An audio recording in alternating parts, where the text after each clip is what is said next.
പ്രകൃതിയുടെ മൃദുലഗാനം കേൾക്കുന്ന ആകാശത്തിന് കീഴിൽ ചരിത്രത്തിന്റെ തിരശ്ശീലയിൽ ഒരു ദിവ്യപ്രകാശം തെളിയുന്നു. അതൊരു പേരാണ്, അസീസിയിലെ വിശുദ്ധ ക്ലാര. ഇറ്റലിയിലെ ചെറുനഗരമായ അസീസിയുടെ ഇടുങ്ങിയ വഴിയിലൂടെ ആയിരക്കണക്കിന് കാലങ്ങൾക്ക് മുമ്പ് കടന്നുപോയ ഒരു ബാലിക.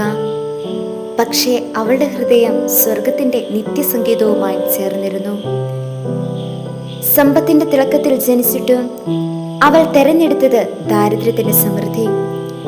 മാനവകീർത്തിയുടെ ഉയരങ്ങളിൽ നിന്ന് മാറി അവൾ ഉയർന്നത് ദൈവസ്നേഹത്തിന്റെ ആഴങ്ങളിലേക്കാണ്. ഒരു രാത്രിയിൽ നക്ഷത്രങ്ങൾ മൗനമായി നോക്കി നിന്നപ്പോൾ ഒരു യുവതിയുടെ ഹൃദയം ദൈവത്തിന്റെ വിളിയോട് അതേ എന്ന് പറഞ്ഞു. ആ അതേയുടെ നാദം ഇന്നും ലോകം മുഴുവൻ മുഴങ്ങുന്നു. വിശുദ്ധ ഫ്രാൻസിസ് അസീസിയുടെ പാത പിന്തുടർന്ന് അവൾ സ്ഥാപിച്ചത് ഒരു പുതിയ ജീവിതം.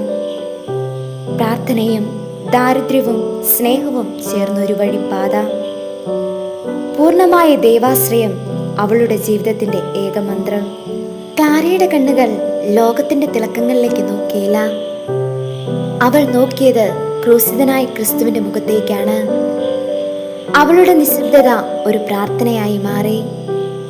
അവളുടെ ദാരിദ്ര്യം മഹത്തായ സമ്പത്തായി വിരിഞ്ഞു. അസീസിയിലെ ആ നിശബ്ദത മഠത്തിൽ നിന്ന് ലോകമെമ്പാടും മുഴക്കുന്ന സന്ദേശം: സ്നേഹിക്കുക, സമർപ്പിക്കുക, വിശ്വസിക്കുക. കാരണം ഒരാത്മാവ് ദൈവത്തിൽ പൂർണ്ണമായി സമർപ്പിക്കുമ്പോൾ അത് ചരിത്രത്തെ തന്നെ മാറ്റാൻ കഴിയും. ഇതാണ് പ്രകാശമായി തെളിഞ്ഞ ഒരു ജീവിതത്തിന്റെ കഥ.